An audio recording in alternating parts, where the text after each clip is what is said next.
అందరికి నమస్కారం. ముందు ఈ సినిమా దర్శకులు యుగంధర్ గారికి, అలాగే ప్రొడ్యూసర్స్ మహేందర్ అండ్ రాజశేఖర్ గారికి, and Sai and Archana and music director, DOP, all టెక్నీషియన్స్కి ముందు కంగ్రాచులేషన్స్.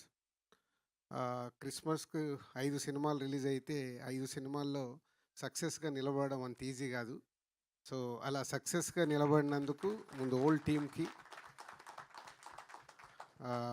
నేను last 1 week actual out of town పోతే అన్ని సినిమాలు ఫాలో చేస్తూ ఉన్నాను, ఏది ఎలా ఉంది అని.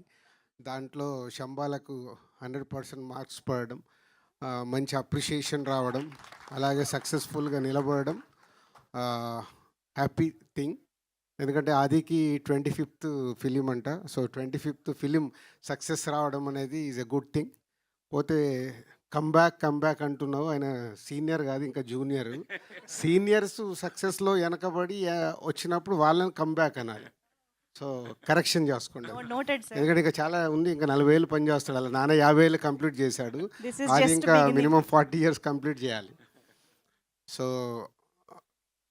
బొమ్మరిల్లు సినిమా తీసినప్పుడు ఇప్పటికీ నాకు రవి విజిల్ కొడుతున్నాడు.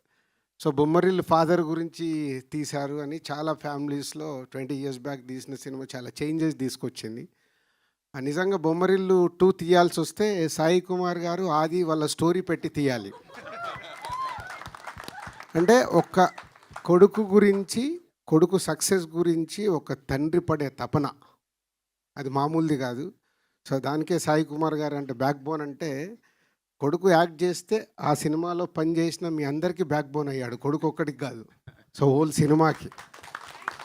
సో తనకున్న relations, is a nice man, అందరితో బాగుంటాడు. సాధారణంగా ఇండస్ట్రీలో అందరితో బాగుండడం కుదరదు, బట్ సాయి కుమార్ గారికి ఒక్కడికి చెల్లింది, అందరితో బాగుంటారు, అందరికీ ఈజీగా యాక్సెస్ ఉంటుంది.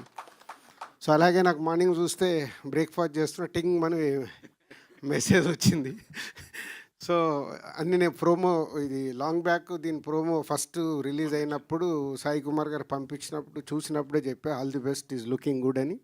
సో అలాగే సినిమా కూడా బాగా అయ్యి సక్సెస్ అయినందుకు మీ అందరికీ thank you. So not easy, ఈ రోజుల్లో ఒక సినిమాని ప్రేక్షకులని సాటిస్ఫై చేయడం అంత ఈజీ పని కాదు. దాంట్లో సక్సెస్ అవ్వడం అంటే is a great thing. So మీరు తీసిన కాంటెంట్ అది ఆదికి కానీ మీ టెక్నీషియన్స్, ఆర్టిస్టులు అందరికీ ఉపయోగపడే సినిమా. ఎందుకంటే ఇక్కడ షీల్డ్ ఫంక్షన్ అనగానే చూస్తేనే తెలుస్తుంది, మొత్తం ఫోటో దిగుతుంటే అందరూ వచ్చి నిలబడిపోయారు. అంటే ఎంతోమంది ఆర్టిస్ట్ టెక్నీషియన్స్కి ఈ షీల్డ్ అనేది మీ సక్సెస్కు గుర్తు, లైఫ్ లాంగ్. నాకు ఇప్పటికీ దిల్ షీల్డ్ నా ఇంట్లో అలాగే పెట్టుకున్నాను. అంటే ఎన్నైనా రావచ్చు, సక్సెస్లు వస్తూ ఉంటాయి, బట్ ఆ మొదటి అందిన సక్సెస్ అది మామూలుది కాదు. అది ఎప్పుడు చూస్తుంటే ఒక సాటిస్ఫాక్షన్. నేను ప్రసాద్ ప్రివ్యూ థియేటర్కి వచ్చినప్పుడు అలా టైం ఉంటే అక్కడ ఉండే నా షీల్డ్స్ అన్నీ చూసుకుంటాను.